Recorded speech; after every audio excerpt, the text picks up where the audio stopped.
What's up, guys? This is Josh, also known as Casket 13.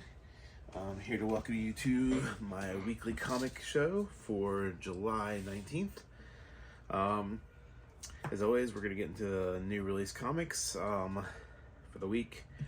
I actually read them this time, so I have some information to go a little deeper into the comics this time. We'll start out with, as always, Night Terror series. It's going to be running through the end of August, so this pretty much will always be the start. We'll start out with Catwoman, Night Terrors #1. This was a pretty good read. I enjoyed it. It was a lot of the Night Terrors, they really do kind of have a feeling of being in a dream, how you almost don't know how the dream starts. So a lot of these have a few references to the ongoing series, so if you didn't read those, sometimes it'll kind of toss you in the middle of the story. But Catwoman was a pretty interesting one. I enjoyed it. Some interesting characters I didn't know about from her past, who may have been covered in, I'm sure it's been covered in her history at some point. Catwoman has a sister, didn't know about that, so that was pretty cool. But yeah, it was a good read. That's Night Terrors #1. Cover's a little, I've heard some people say the cover's a little risque. I enjoyed the red and black one, which is this one for the Night Terrors cover. Alright, then we'll go to Night Terrors Nightwing #1. This was a pretty good read as well. I think of all of them, probably this one and Catwoman were probably my least favorites. I like the character of Nightwing, but it was another one that was a bit, just kind of playing the dream for the sake of the dream for the character, which is fine, but as the reader, we already know they're in a dream, so the fact that it leads the whole story to let him know until it's a dream towards the end, and even then, he still doesn't seem to quite know what's going on. So it's just a very weird read, but it's good. I'll still like the character. The red and black cover, which is pretty awesome for Nightwing. Next was probably one of my favorites of this week, which was Night Terrors Punchline #1. I know the character of Punchline. I haven't really studied into her a lot, but this was just hers was also very straightforward, kind of thinking she's not in the dream, only to be revealed she's in the dream. So she definitely has my vote for the best variant cover for this week. It's just a sick variant cover for her. Then we had Night Terrors Superman #1. This one was a pretty good read. I like Superman. A lot of people don't. I still think he's got some interesting stories and stuff, and it plays out. I like that he realizes he's in a dream pretty quick, but also faces the fact that he might not be able to, he's not as strong in a dream as he is in the real world. So, or I should say a nightmare. So, it's an interesting story to figure out, for him to try to figure out what's going on. So, I'm curious to see where it's going to go. And then here is the Superman variant. And then we have Wonder Woman, Night Terrors #1. This was also a good read. This involves Constantine and the Justice League Dark. So they're just some of my favorite characters. Constantine, I think, is one of the most interesting characters. And there's just it's just a really good read. I actually really enjoyed this one. This is probably next to Punchline one of my favorites. So yeah, Wonder Woman Night Terrors, and there's the variant cover for that one. And then we also had, I think I already put it up, but I also had Night Terrors #1. I think that might have been last week, so my bad on that. But it was also a very good read. I read all the last week's stuff and this week's stuff together, so they were just all, the Night Terror series just continues to impress me. I'm going to keep getting it until it finishes. So next is Batman White Knight Presents Generation Joker #3.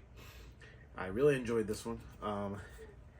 Harley Quinn's just an awesome character, and the White Knight universe just continues to impress me. Sean Murphy just made an awesome universe with that, and I don't have too much to say about that. Vigil #3. I have not caught up on the Vigil series yet, so I didn't get a chance to read this one. Looking forward to it, though. It seems like a pretty interesting series, so it's been interesting enough just for the covers for me to purchase it, so we'll go from there. Next, that's it for DC. We're going to Marvel. Extreme Venomverse #5.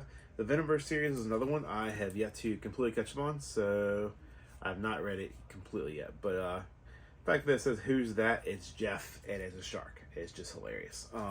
And on the same shark theme, this is the Peach Momoko variant cover. It's really nice. I enjoy it as well. She's one of my favorite current cover artists right now. Next is Spider-Gwen, Shadow Clones number 5, and that finishes the Shadow Clone series for Spider-Gwen. Which makes me a little sad because I just enjoy having a monthly Spider-Gwen title. We haven't had one for a while since we had Gwenverse, and they took a couple month break and then ran with Shadow Clones. So hopefully we have something else for Spider-Gwen. She's one of my favorite characters. And speaking of her, here is the last variant cover for the Peach Mocha 1 and 10 Shadow Clones. Hopefully I can get it graded to add to the other ones on the wall back here. And that's it for Marvel this week. Next we go on to Boom Studios with Something's Killing the Children number 31.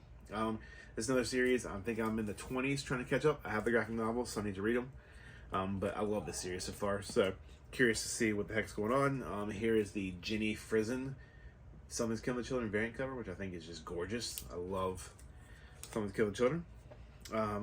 Then on to IDW with Lock and Key, the 15th anniversary, the only bad edition of Welcome to Lovecraft, Lock and Key.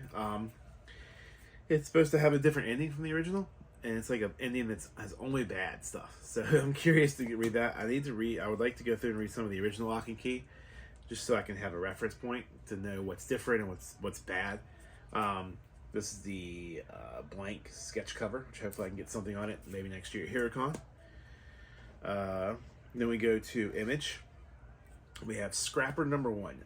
I read this and loved it. I'm a big animal fan, and comics are always funny. Super pet type stuff. It's kind of what this is. Just kind of break down, it is a dog who has a collar that gives him somewhat superpowers, and he was just found by his current owners as a puppy with this collar on, and it's just him trying to foil minor crimes, but he wants to do something bigger and take on a bigger company that's kind of like the big bad, it seems like. So it's a really fun read. Speaking of big bad, next one is Mark Millar's Big Game. So this is Mark Millar crossing over his universes, which I never would have thought been possible. He the ones that I can recognize that a lot of people might know are Wanted is the main one. They are, unlike the Wanted movie, the group in the comic are villains. So they're not good guys at all. They actually kill superheroes. So they are kind of the big bad of the series, but it crosses over Wanted, Kingsman, Nemesis, Kick-Ass. There's a cameo from the main character, the guy who becomes Kick-Ass in the comics and the movies. And it's just it was a blast for the first issue. So I'm really definitely invested for the next issue. So I definitely recommend giving this a read. As a matter of fact, I probably would say, of everything, this is probably my pick of the week for just a good read. It's just real fun. I will say it helps to know some backstory for some of the other characters. So I'd recommend maybe like just doing a quick dive on the comic Nemesis. It also has a reference to the Ambassadors, which is one of my favorite new comics of this year. So yeah, it's a good read. I definitely recommend it. Then we have Void Rivals number 2, which is Robert Kirkman's dive into kind of the Cybertron universe, apparently. The different universes combination, this takes place in the same universe as Transformers and G.I. Joe. And they're also going to be having a Transformers G.I. Joe comic coming out, I think, that's kind of companion pieces to tie into this, so that'll be interesting. Haven't read the first issue yet, so I need to read it to finish this one. But it seems like a really cool series. I'm going to pick up and read them soon. The last one for Image is Walking Dead Deluxe number 67. They're trucking through the series. They're releasing one every 2 weeks, which is fine. I mean, it's a series that's already done. It's just done in color now. So I haven't really read a lot of these just because I read the original series. I did read a few just to see how Robert Kirkman writes little excerpts and notes at the back about what he would like to have changed and stuff. So I've been reading some of them for that. So eventually I'll pick up and read the whole series again. I've read the original all in the big trade paperbacks, or the big volumes. So yeah. And just the honorable mention, I did not pick this up. I picked this up this week. It's not new, but I just mentioned them, talking about Mark Millar and his extended universe, is the series The Ambassadors. This is The Ambassadors is a 6-issue miniseries. I recommend, if you can find the graphic novel, I think it drops next month, around August 9th. I would 100% recommend picking it up. It's a very good read. It's pretty much woman figures out how to give people temporary superpowers. And she pretty much, instead of like just giving it to the highest bidder or to a rich company, she decides that she wants to choose like the most like truth and justice type person, just the person that she feels like deserves it from each country. So it's a very interesting read. I had got 2 through 6 the other day. I've read 1 other places. I need to pick up I want to pick up the first print issue, number 1, so I can have just the full 106. It's a little pricey, nothing too expensive, going for like $15-20, so I'm gonna pick it up pretty soon. But it's also Mark Millar's concept. I don't know who worked with him for the concept, but they decided to do different artists for each issue, so it's really cool. Very unique story, just something a little different. And so it was really cool to see the ambassadors come over into Big Game as well for Mark Millar. So, yeah, guys, that's it for this week. And I guess we'll catch you guys next week. If you enjoy, as always, like and subscribe. I appreciate it, guys. Drop some comments. Let me know what you like, what you didn't like, so I can just adjust for people. And just, I just want to get this information out there for comics. I love comics. I want you guys to love them, or if you do love them, I want you to have some information. I want you going into buying. And yeah, I appreciate it, guys. As always, see you in the next video.